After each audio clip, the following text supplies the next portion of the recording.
여러분 안녕하십니까? 6월 20일 월요일 뉴스투데이 시작합니다. 종전 양해각서를 체결한 미국과 이란이 처음으로 스위스에서 대면 협상에 나섰지만 80분 만에 중단됐습니다. 헤즈볼라와 관련해 트럼프 대통령의 강경 발언이 전해졌기 때문인데요. 이란 핵 문제와 제재 완화, 호르무즈 해협 같은 핵심 쟁점은 제대로 언급조차 못했습니다. 베를린 이덕영 특파원의 보도입니다. 스위스 비르겐슈토크의 리조트. 벤스 미국 부통령과 아라그치 이란 외무장관 등이 잇따라 회담장에 들어섭니다. 파키스탄 이슬람아바드에서 종전협상이 결렬된 지 70일 만에 미국과 이란이 다시 얼굴을 맞댔습니다. 양해각서 체결 후 핵물질 처리 등을 위한 60일간의 후속 협상이 시작된 겁니다. 미국 측 협상단장인 벤스 부통령은 이란과의 관계 개선 의지를 밝혔습니다. If they are willing to give up nuclear weapons ambitions for the long term, then the United States is willing to fundamentally transform our relationship with that country. 벤스 부통령은 호르무즈 해협 개방과 이란 핵 프로그램 종식 등이 이뤄졌다며 얼마나 더 많이 성취하냐가 남은 문제라고 말했습니다. 하지만 첫 만남에서의 논의는 핵 문제가 아닌 레바논에 집중된 것으로 알려졌습니다. 양해각서에 담긴 합의와 달리 이스라엘군과 친이란 무장 세력 헤즈볼라는 레바논에서 공방을 이어가고 있기 때문입니다. 이란 측은 레바논에서의 전쟁 종식 없이는 최종 합의를 위한 협상에 돌입할 수 없다고 선언하기도 했습니다. 80분간 이어진 미국과 이란의 협상은 트럼프 대통령의 발언이 전해지며 중단됐습니다. 트럼프 대통령은 자신의 SNS에 이란이 헤즈볼라를 막지 않으면 다시 강력하게 타격할 것이라고 적었습니다. 이란 대표단이 이에 반발해 협상장을 떠나며 협상은 교착 상태에 빠졌습니다. 다만 협상이 완전히 끝나지는 않은 것으로 보입니다. 미국 매체들은 협상 테이블 복귀를 위한 비공식 논의가 계속되고 있다고 보도했습니다. 또 이란 파르스 통신은 이란 석유 및 석유 파생 상품에 대한 미국의 제재가 일시적으로 면제되는 합의 초안이 마련됐다며 이란 대표단을 인용해 보도하기도 했습니다.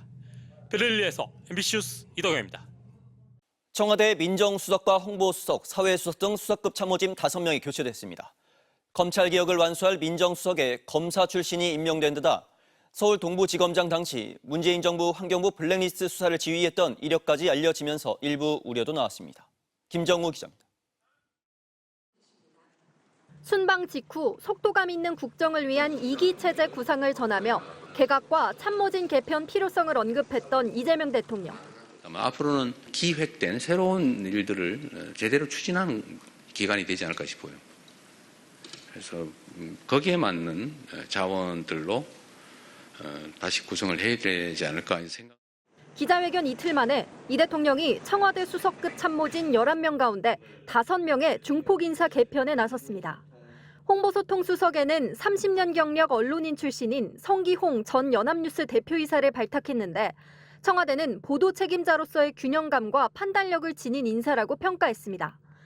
검찰개혁을 완수할 신임 민정수석으로는 법무부 인권국장과 서울 동부지검장을 지낸 한찬식 김앤장 변호사를 임명했습니다.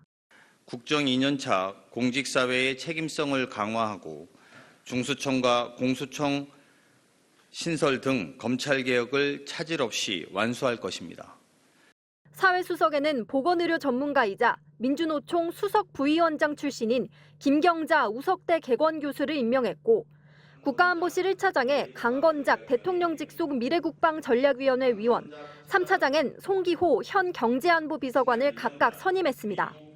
다만 한 민정수석에 대해서는 잇따른 검찰 김앤장 출신 인사 기용인데다 과거 문재인 정부 환경부 블랙리스트 수사를 지휘했다는 점을 두고 법력권인 조국혁신당 내에서도 우려되는 바가 매우 크다는 비판이 나왔습니다. 청와대는 권력기관 분립을 완성시킬 적임자로 판단했다며 이번 인선은 전반적으로 임기 2년차 국정동력을 위한 거라고 설명했습니다. 좀 더 개혁하고 좀 더 우리 스스로를 채찍질하는 데 게을리하지 않겠다는 저희들의 의지의 표명도 담겨 있다. 동시에 개각보다 이르고 중폭 이상으로 이뤄진 참모진 개편을 통해 6.3 지방선거 결과에 따른 후유증과 지지율 하락세 국면의 분위기 전환의 의도도 있는 것으로 풀이됩니다. MBC 뉴스 김정우입니다. 3차전이 열리는 몬테레이는 이번 월드컵 경기장 가운데 가장 더운 곳 중 하나로 꼽힙니다. 1, 2차전이 열린 과달라하라와 달리 무덥고 습한 만큼 체력이 주요 변수가 될 전망인데요. 멕시코 몬테레이에서 손장훈 기자가 보도합니다.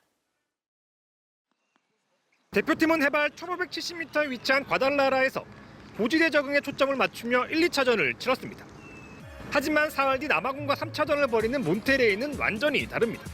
과달라라에서 비행기로 1시간 정도 거리에 있는 도시로 지대는 500m로 높지 않은 편이고 기온이 한낮에도 섭씨 26도로 덥지 않던 과달라라와 달리 찜통 더위로 악명이 높은 곳입니다. Al principio estábamos a los 40 grados y un día anterior estábamos a 43 grados. O sea, súper caluroso. 특히 이번 월드컵 경기장 중 평균 기온 2위에 냉방 시설이 없어 실질적으로 가장 더운 경기장으로 꼽힙니다. 우리와 남아공의 3차전은 저녁 7시에 시작하는데 경기 1시간여 전 몬테레이 스타디움의 기온은 무려 섭씨 35도에 달했습니다. 한층 무더워진 날씨에 적응하는 게 더 중요해졌습니다.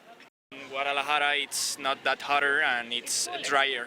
Obviously, the humidity, the heat, and everything can make the players get tired rapidly. 갑작스런 폭풍우도 변수입니다. 몬테레이 지역에 예상보다 훨씬 강한 바람을 동반한 폭우가 쏟아지기도 했습니다. 지금까지와는 완전히 다른 환경에 휴식일도 하루 줄어든 만큼 선수들의 체력이 관건입니다.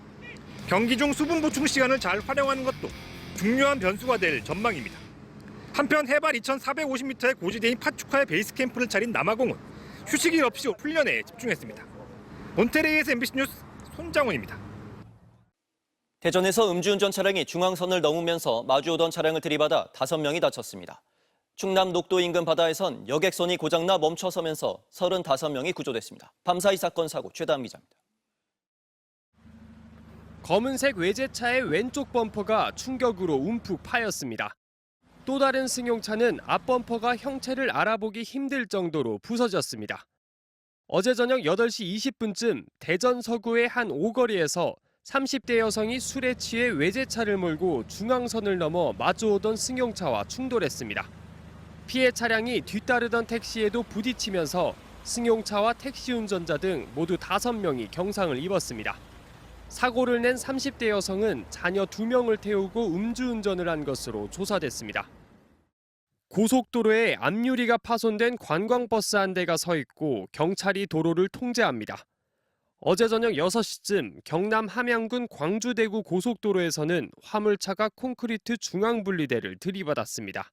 중앙분리대 받으면서 파편이 팍 튀면서 날라간 버스 쪽으로 가가지고 버스에 있는 승객이 다친 겁니다. 부서진 중앙분리대 파편이 반대편에서 달리던 관광버스까지 튀면서 화물차 운전자와 관광버스 운전자, 승객 등 6명이 다쳤습니다. 해경대원들이 여객선 승객들의 팔을 잡고 한 명씩 함정으로 구출합니다. 어제 오후 3시 반쯤 충남 보령시 녹도 인근 바다에서 대천항으로 향하던 여객선이 멈춰섰습니다. 신고를 받고 출동한 해경이 승객과 선원 등 35명을 모두 구조했습니다. 해경은 여객선이 기관이 고장나 멈춘 걸로 보고 정확한 사고 경위를 조사할 예정입니다. MBC 뉴스 최다함입니다.